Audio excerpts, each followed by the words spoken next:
अहिंसा की परिभाषा बहुत ही विशाल है और कुछ लोग सोचने लगते हैं तो एक तरफा हो जाते हैं, एक तरफ झुक जाते हैं। एक तरफ झुक जाते हैं तो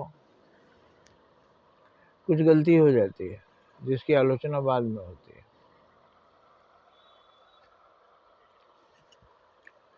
लेकिन बहुत दिनों के बाद जब समझ में आता है अगर आपने सही किया है तो आपको इतिहास याद करेगा। इसीलिए हमेशा सही ही करना चाहिए, दुविधा में नहीं रहना चाहिए। अब माँ दुर्गा ने मारा महिषासुर को तो उन्होंने हिंसा किया, लेकिन उसका नाम भी अहिंसा ही है। अब महिषासुर को मारा तो अहिंसा कैसे हो गया? तो अब विचार कीजिए, अगर महिषासुर को माँ दुर्गा नहीं मारती तो देवताओं को मारता। देवताओं को मारता मतलब हम देवताओं के पक्षधर नहीं है। देवता किसे कहते हैं? जो लोगों को कुछ देता है, दूसरों को भला करता है। तो ये सज्जन वर्ग हुआ, शरीफ लोगों की। शरीफों को हमारे यहाँ ब्राह्मण भी कहा गया।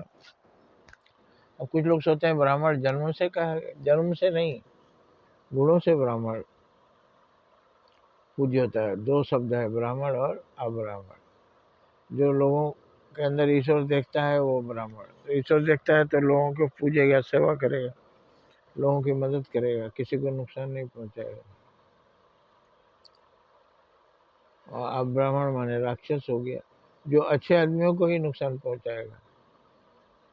तो शस्त्र तो रखना पड़ेगा आपको आत्मरक्षा के लिए। अगर आपके पास शस्त्र नहीं है तो ये बदमाश लोग आपको खा जाएंगे,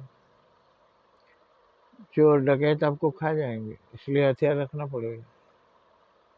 तो इस तरह से भगवान के पास भी शस्त्र हैं। शिव जी के पास त्रिशूल है, विष्णु भगवान के पास चक्र है और ब्रह्मा जी के पास ब्रह्मास्त्र है। तीनों तो हिंसा का चीज है। शस्त्र से क्या होती है? हिंसा की अहिंसा। तो शस्त्र से हिंसा ही होती है, लेकिन है वैदिकी हिंसा है। हिंसा न भवति। अब देखिए, वैदिकी हिंसा मतलब जो हिंसा उचित है वो हिंसा नहीं कहलाती। अब कहा गया है एक पिता अपने पुत्र को डांटता है, मारता है, नहीं मारेगा तो बदमाश हो जाएगा। उसको बुरे काम के लिए डांटता है और अच्छे काम के लिए प्रोत्साहित करता है। बोलते हैं जो अपने बच्चों की बुराइयों को देखकर भी कुछ नहीं बोलते, अनदेखा करते हैं, वो अपने जीवन में ही रोते हैं, क्योंकि वो बच्चा बहुत बुरा बन जाता है और अकाल मृत्यु को प्राप्त होता है, बहुत दुखी रहता है और उसका अपने संतान के दुख को कोई माँ बाप सहन नहीं कर सकते। तो उसको दुख से बचाना है बाद के तकलीफों से, तो अभी उसको डांट